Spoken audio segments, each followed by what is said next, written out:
Shop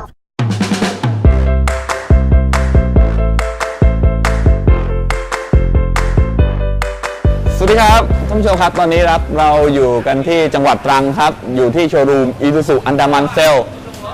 ตอนนี้ครับเรากำลังเตรียมตัวออกเดินทาง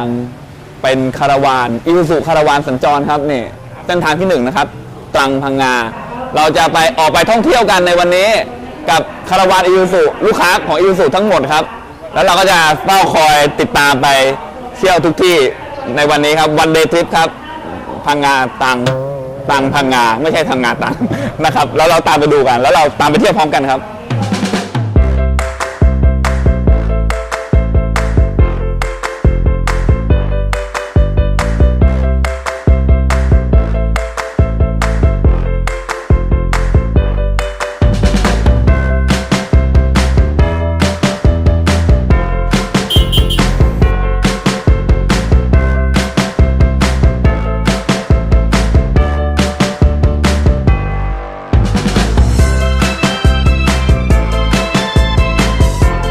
ผมหลังจากที่เราออกมาจากโชว์รูม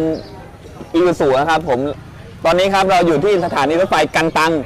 เป็นสถานที่ท่องเที่ยวแห่งแรกที่เราแวะกันในวันนี้ครับผมแล้วสถานีแห่งนี้นะครับเป็นสถานีสุดท้ายของฝั่งอันดามันสังเกตได้ว่าไม่มีทางรถไฟเหลืออยู่แล้วนะครับผมก็คือจะมาสุดที่นี่วิ่งมาสุดที่นี่สถานีแห่งนี้มีความเก่าแก่ได้ผมทราบมาว่า100 กว่าปีเลยนะประมาณ100 กว่าปีสร้างขึ้นในสมัยรัชกาลที่6ประมาณนี้ดูความงดงามของสถานีแห่งนี้ครับผมตอนนี้ครับตามมาครับ คณะคาราวานของเราครับก็เดินชมสถานี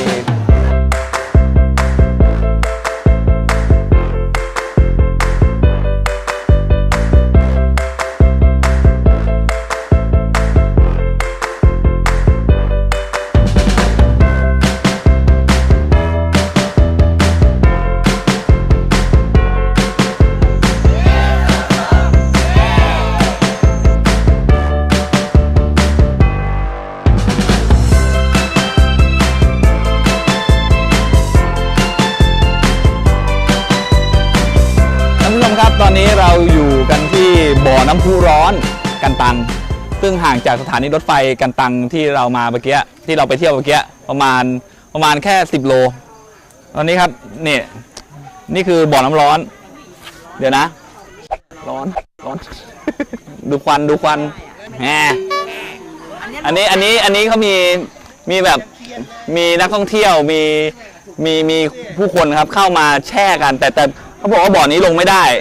ผมเมื่อกี้ผมเดินผ่านเข้ามาเมื่อกี้ผมเห็นมีนักท่องเที่ยวนอนแช่น้ำร้อนกันอยู่อุ่นๆสบายที่สำคัญครับแช่ฟรีครับแต่เขาบอกว่าอย่าไปแช่นานครับเพราะมันมีกรรมฐานมีสารอะไรอยู่ถ้าแช่นานก็อาจจะไม่ดีนะเท่าไหร่นะก็ใครผ่านไปผ่านมาแถวนี้ลองแวะมาเที่ยวกันที่นี่ครับที่ตรังบ่อน้ำพุร้อนในตรงนี้สุดยอด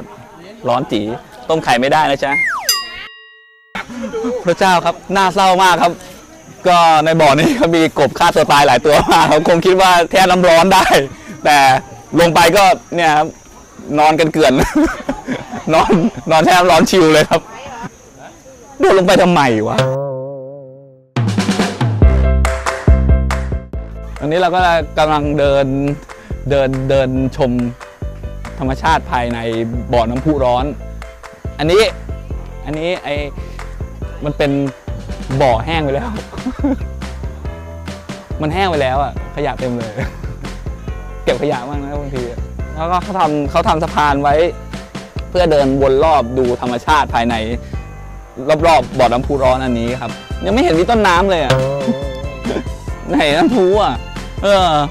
นี่มันก็วนกลับไปที่เดิมแล้วครับเป็นสุดไหนวะสุดข้างหน้าหรือสุดข้างหน้าหรือสุดไปเรื่อยเลยว่าเราจะหลงเราจะออกไม่ถูกนะครับผมปุ๊บอ้อมอ่ะมันไปได้ไหมวะไปได้ไหมวะ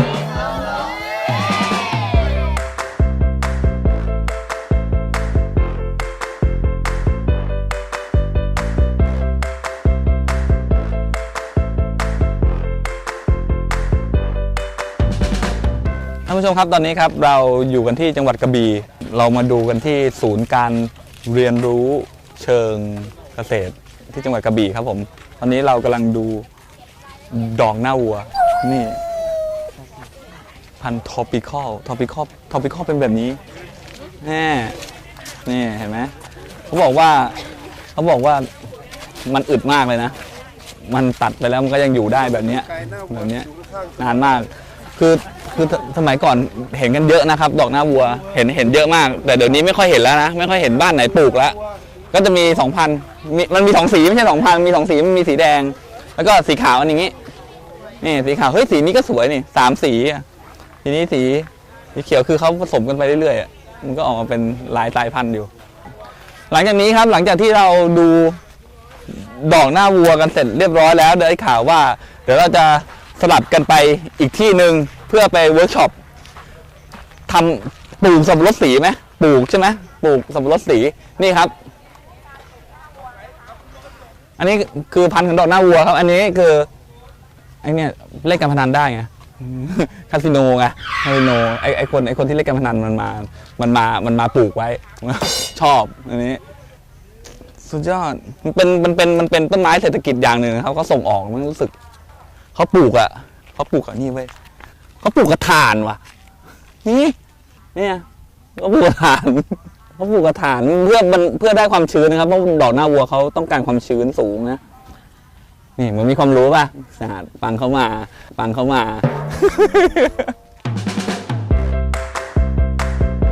หลังจากที่เรานะครับไปดูดอกหน้าวัวกันมาแล้วครับเราก็เดินมาข้างๆกันก็จะเป็นเขาเรียกเป็นโรงปลูกสับปะรดสีเราจะมาเวิร์กช็อปกันที่นี่ครับสับปะรดสีคืออะไรสับปะรดสีไม่ใช่สับปะรดที่มีผลและกินได้นะครับสับปะรดสีเป็นสับปะรดที่เขาเน้นเป็นไม้ประดับแค่ใช้กากมะพร้าวครับชุบน้ำลงไปแล้วก็เอาไอ้ตัวต้นมันนะครับเสียบลงไปแต่มีข้อห้ามข้อหนึ่งครับห้ามโดนแดดเขาจะอยู่ได้ในที่ที่แสงลำไรแบบนี้ก็คือถ้าจะปลูกเนี่ยก็เอาแสแลนมาคุมเขาไว้ซะหน่อยนะครับสับปะรดสีเขาเน้นกันที่ดอกครับนี่เขาเล่นกันที่ดอกนี่ครับอันนี้ก็เป็นอีกพันธุ์หนึ่งครับผมเกิดมีสีแดงนะครับแล้วก็จะมีที่มันเป็นแพรอย่างเงี้ยปุ๊บเป็นแพรเนี่ยด้านหลังผมเนี่ยอันนี้เป็นแพรก็จะมีดอกขึ้นมาก็สวยงามทีเดียวครับปลูกง่ายๆใช้ปุ๋ยของกล้วยไม้นะหยอดลงไปปลูกกล้วยไม้ครับแต่เขาอึดกว่ากล้วยไม้จะออกดอกยากหน่อยอันนี้ก็จะออกดอกง่ายครับใครชื่นชอบก็ลองมาดูได้นะครับปลูกง่ายครับลองหาซื้อไปปลูกเพื่อประดับสวนให้สวยงามครับผมตัวอะไรไม่รู้ตัวเฮียได้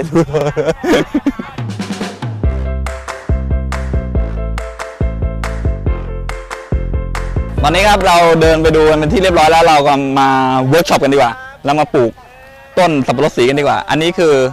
กากมะพร้าวครับเอาไปแช่น้ำให้มันชุ่มๆนะครับแล้วก็ใส่ลงไปในกระถางง่ายๆครับแล้วก็เอาต้น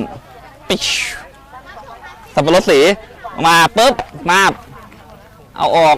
ปากมันลงไปครับไปเสร็จครับโอ้ยใช้เวลาไม่ถึง3 วิพระเจ้าได้แล้วครับสับปะรดสีเก็บไว้ในที่ร่มนะครับห้ามตากแดดตายครับ